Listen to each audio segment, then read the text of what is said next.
Hello, everyone, and welcome back to another episode of 1990's Represent.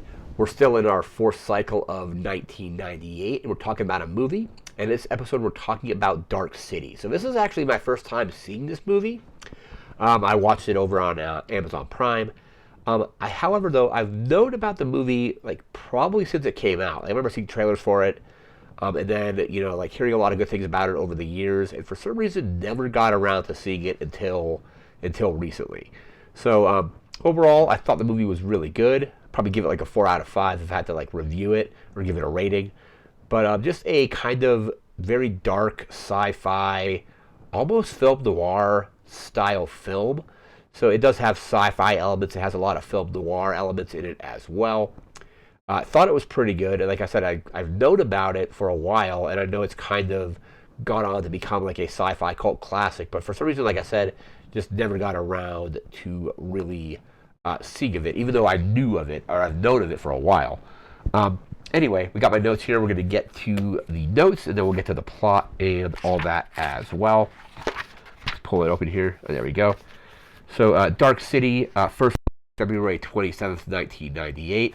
Like I mentioned just a second ago, first time seeing the film. It's directed by Alex Proyas. Hopefully I'm pronouncing that correctly. Also written by him as well.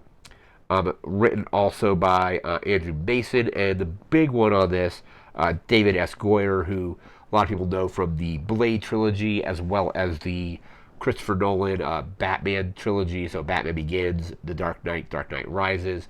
So kind of a big name in writing, especially in those kind of films.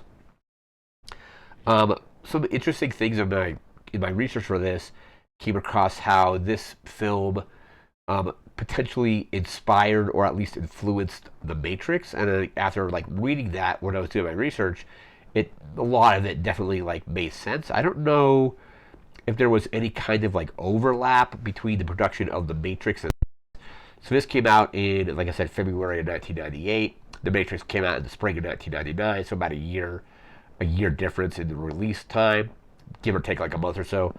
But you can definitely see some of the stuff, especially with Neo. So the main character in this film has the ability, and I think the villains or the antagonists of this movie, I think they're just called the Strangers, but like they have the ability called tuning, is what they call it. And that is the ability to kind of just like alter the environment around you. So the villains or the strangers have this ability, and we'll get to this a little bit later when we get to the plot. But they have the ability again. They call it tuning, and they can kind of change the city. Like in the beginning of the film, you see kind of like it looks like time comes to a standstill, and then the city gets kind of shuffled around, and then like buildings get put in place, moved around. Buildings get larger or smaller. Bridges and roads are formed in different directions, and it seems like this happens like pretty much like every day in the film. But anyhow, the main character has this ability as well. I don't know if he has it to the degree that the strangers have it, to where they can do it with entire buildings. Like eventually he gets that ability, like toward the end of the film. But there's one part where he's running from some of the antagonists, and he creates a door. He's trying to escape these people. Like he's running down an alley, and he creates like a door in a wall and uses that to escape. So I think that's when they realize that he also has that ability as well to do the tuning. So you can definitely see how that is kind of similar to some of the stuff that Neo does within the Matrix, where he's able to kind of alter the Matrix. I think even Morpheus says something about the one being able to kind of change the Matrix as he sees fit. So definitely parallels between Neo's abilities, and I think John Murdoch is the name of the main character in this film. So parallels between what they can do. You can maybe potentially see parallels between what was it, the strangers and maybe the agents. The strangers kind of like show up, and they're like they're definitely, you don't want to mess with the strangers necessarily, like Morpheus says in the Matrix. Like you don't want to mess with the agents, kind of thing. So like the strangers will definitely, and like the whole part of this movie is basically like he's kind of on the run from them because they're going after him because he's got the abilities that they have, and they probably don't want that, getting out, kind of thing. So definitely a lot of parallel, not a lot, a few parallels between this and The Matrix. I don't, but by the time this movie came out, you would think The Matrix would have been at the very least in production. I don't know how long of a production window they had on The Matrix, but there was probably some overlap between the productions, and you can definitely see where some of the stuff in this movie could have inspired or at least influenced parts of The Matrix, which are really cool. And the Matrix is amazing. This movie's really good as well. I think if I had to choose between this and The Matrix, I'm choosing The Matrix, but this is actually really good as well. So anyhow, New Line Cinema, the kind of studio behind this, um, didn't think the audience initially would kind of get the concept of the film, so they asked the director to put a voiceover narration, and I think it's Keith or Sutherland that does the kind of narration, kind of explaining this, at least setting up um, the strangers and things like that. He kind of says like, I've been working with the strangers, they're trying to study humanity, and he's like, I've kind of like betrayed my own species kind of thing. So I think it's the I almost said Keanu Reeves, the Keith or Sutherland narration. I think in the director's cut they actually got rid of that. And Jennifer Connelly's in this movie, and I remember seeing a clip years ago from this movie where she's singing. I think the song is "Night of a Thousand Eyes," and I don't remember her singing that in this particular cut of the film. So that maybe that was part of the director's cut as well. But you would think, after the theatrical version that actually has the narration explaining kind of what's going on, in a director's cut, pretty much most of the people that are watching a director's cut have probably already seen the theatrical cut of the movie, and they don't necessarily need that narration to explain it because at that point, if you see the movie already, you know what's going on. So they cut the narration from the director's cut. I need to try to track down the director's cut and actually watch that to see if I'm misremembering the thing about Jennifer Connelly singing that particular song, because she does sing like loud songs. I think she's like a loud singer. So you see a couple scenes where she's actually like in a lounge singing these kind of I don't want to say croonery kind of songs, but kind of songs that kind of like in that vein. So that was cut from the director's cut. I'm actually going to bring the cast up here because it's got a pretty good cast. We actually just go down here. I'm not super familiar with the main actor in this. So the main actor is Rufus Sewell. He plays John Murdoch. Another big name in this film is William Hurt. Obviously, playing Frank Bumstead in this film. It's kind of like the not private investigator, just like a detective that's tried to piece together like a mystery. Would obviously go on to play General Ross in the MCU. You have Keith or Sutherland playing Dr. Daniel P. Schrader or Schreiber, I think. I think that's the one giving the narration. You have Jennifer Connelly as Emma Murdoch and Anna. The Anna part comes up much later in the film, like toward literally the end of the film. You have Richard O'Brien as Mr. Hand. That's one of the strangers. You have Ian Richardson as Mr. Book. You have Bruce Spence as Mr. Wall. Those are kind of the main actors and actresses in this film. That's the cast. It's very much a film noir setting. So you have William Hurt's character basically doing all the detective work. The environments are very kind of film noir. Like the entire movie, for the most part, is all set at night. Or I think like when they're doing like resetting the city, it's always night, and people like I think eventually start commenting, it's always dark around here. What's going on? But yeah, it's always dark. So it's all like kind of very film noir. You can definitely see. I think even the director said that like the Twilight Zone was a major influence on this because before even doing research for this, after watching the movie, I'm like, this feels like an episode of like the Twilight Zone or maybe like the Outer Limits. So that obviously had kind of like an impact on the writing of this film and the direction. The director had a really interesting quote about the writing of this. You actually pull this down.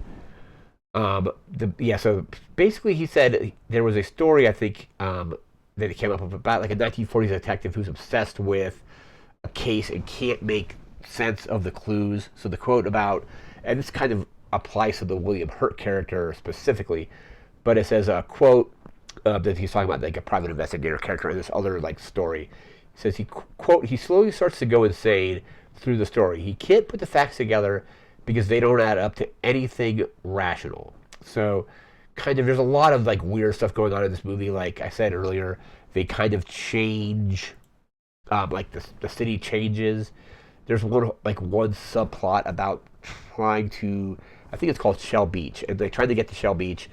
Everybody in the city seems to know about Shell Beach, but nobody ever seems to remember how to actually get to it. Like there's a part where like the main character's like, I think he's like in like a taxi, and he's like, "Hey, I need to get to Shell Beach," and the guy's like, "Ah, yeah, Shell Beach, isn't that like that's just right down this road, and you take a left on whatever street?" And the guy's like, "I actually don't remember how to get there." And William Hurt's character is like, "Oh yeah, Shell Beach." He's like, "I totally don't know how to get there anymore," or whatever. So it's basically this like unobtainable area that a lot of people in the story know about, but everybody just seems to like not remember how to get to it. That's like a really cool like story element. There's a quote here about the locations of the film and like kind of like the set design. And I forget who. It's a production designer, Patrick Talopoulos. I'm hoping I'm pronouncing that correctly. About how they inspired like the design of the city. It says a quote. It says, "The movie takes place everywhere, and it takes place nowhere. It's a city built of pieces of cities. A corner from one place, another from someplace also, or someplace else. So you don't really know where you are. A piece will look like a street in London, but a portion of the architecture looks like New York, but the bottom of the architecture looks again from a European city. You're there, but you don't know where you are. It's like every time you travel, you'll be lost." And that kind of like relates to the whole thing about nobody knowing where Shell Beach is. And the city, like, it feels like it's very cobbled together. Like I said, like the architecture from one part of it might be like New York, but it might be like a European city for something completely different, or it might be like the street layout might be like a Chicago street layout. So, and that's because like I think I forget what but the antagonists are kind of like every night they're changing the layout of the city. So that's that. Let me actually bring up the review. Like it actually had good reviews, and there was a really cool quote here from Roger Ebert, and he really liked the film.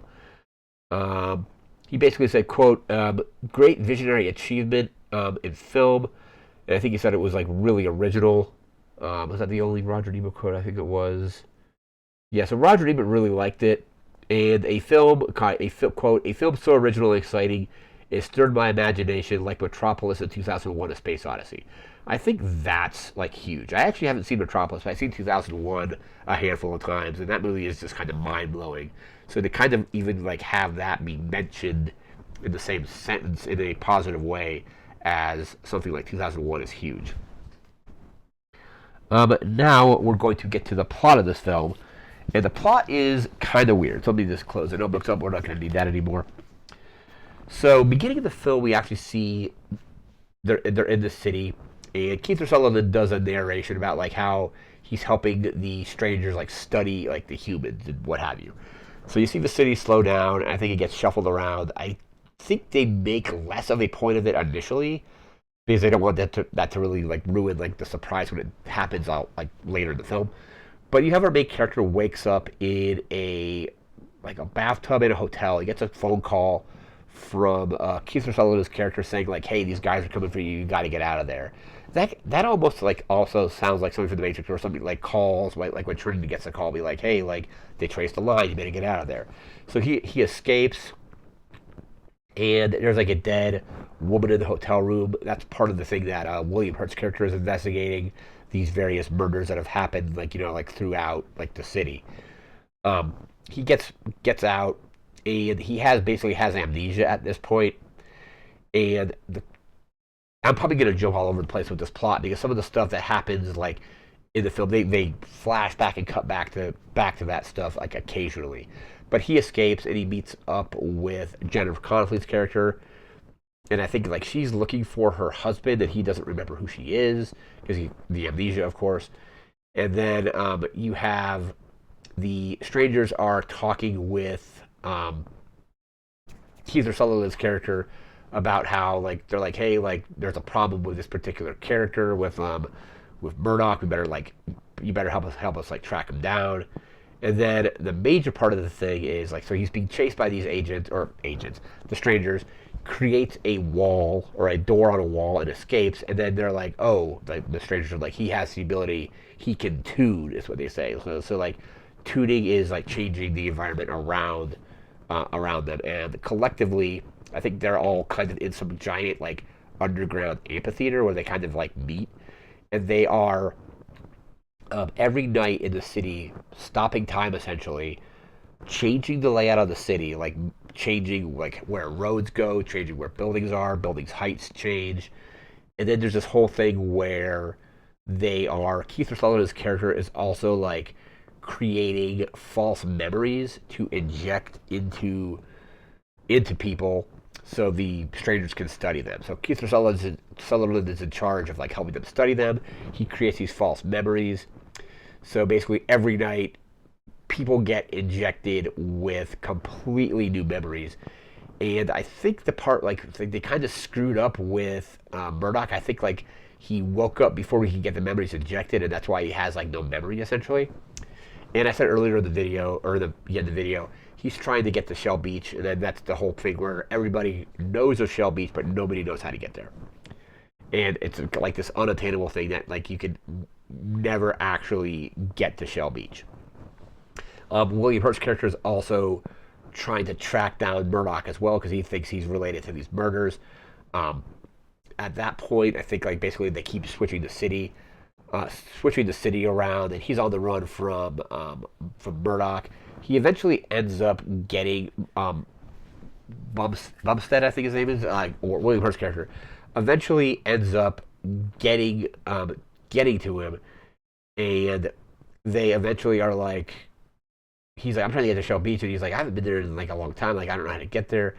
So eventually, William Hurt's character starts to realize that something is going on as well, and they actually try to get to Shell Beach. They're like, "Hey, take us to Shell Beach," and like, you can't get there. There's like a river you got to cross, and they get to there's a sign for Shell Beach. They see a sign, they peel through it, and it's just a brick wall. So at this point, they're just determined to get to it. So they pick up like pickaxes and hammers and are like hammering the way of the wall, and it just opens up into space. So it's kind of like this floating city in space, essentially. So I think like there's like a fight that happens. William Hart's character eventually gets kind of like sucked out into space, and the whole thing is that Keith Sutherland's character is like I think regretting doing like helping these the strangers out with their experiments and study and all that. So I think at one point they kind of the thing on the poster over there, they basically tie Murdoch to this thing, and they're like telling Keith Sutherland's character too, like they're like, hey, like do the thing, do the injection, be done with this, so we can just get back to normal essentially. And I think Keith Sutherland has been planning this for a while because he injects him. He purposely injects him with the wrong memories. He injects him with the memories of like the truth of like what is going on, and you actually see like well, it looks like it's like older memories of Keith Sutherland's character explaining to John Murdoch what's going on. He gets injected with the wrong memories, and then essentially this is kind of like Neo in the Matrix getting like the ultimate kind of power or ultimate like abilities. Basically, it's like a God mode essentially, and he starts like tearing the city up. Basically, he has a huge fight with the leader of the strangers, and I think it like ends up ultimately being victorious. It's this huge thing where basically he's just like kind of like putting an end to their experiment, so to speak. And then at the end of the film, you actually see he actually does create Shell Beach, and he walks out on a pier, and that's when you see. I think her name is Anna at this point. You see Jennifer Connelly's character again pop up as Anna because he walks up to her. He's like, and he kind of knows who she is, or at least like who she was with this other character.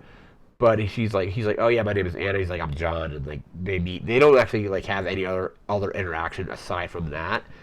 But he just basically kind of like resets the world and is able to kind of create it in the way that he wants. It actually ends up finally having like light in the city because the entire city is basically dark like all the time, and so it's like there's like never any kind of daylight. It's always like middle of the night. So he eventually creates like Shell Beach and creates like daylight and all that kind of stuff. It's a really interesting kind of story. It definitely feels, like I said earlier in the video, like, and even the director stated that it was like inspired by the Twilight Zone. So like I said, it definitely has like an Outer Limits slash Twilight Zone feel to it. It's a really good movie. I don't know why I waited so long to see it, but part of this whole series is sometimes we will cover stuff that I haven't seen before, or a lot of times it's stuff that I already have seen or watched or played, but a lot of times it's new. So this is one of those particular episodes. But overall, I think it's a very good film. Like I said, I gave it a 4 out of 5. I don't think it's like perfect, but it was definitely, I can definitely see why it's a cult classic. I probably have to go back again and watch it again. Maybe try to track down that director's cut and just see if there's anything majorly different with it. I know, like I said, they got rid of the narration, and I think maybe that Jennifer Connelly's, was thinking of maybe in that version. But anyway, that's going to do it for now. We'll be back in a few days with another game from 1998 before we move into 1999 again and then start over. So again, that's going to do it for now. So remember to like, comment, share, and subscribe. We'll see you again next time. Thanks again for watching. Take care and have a good one. See ya.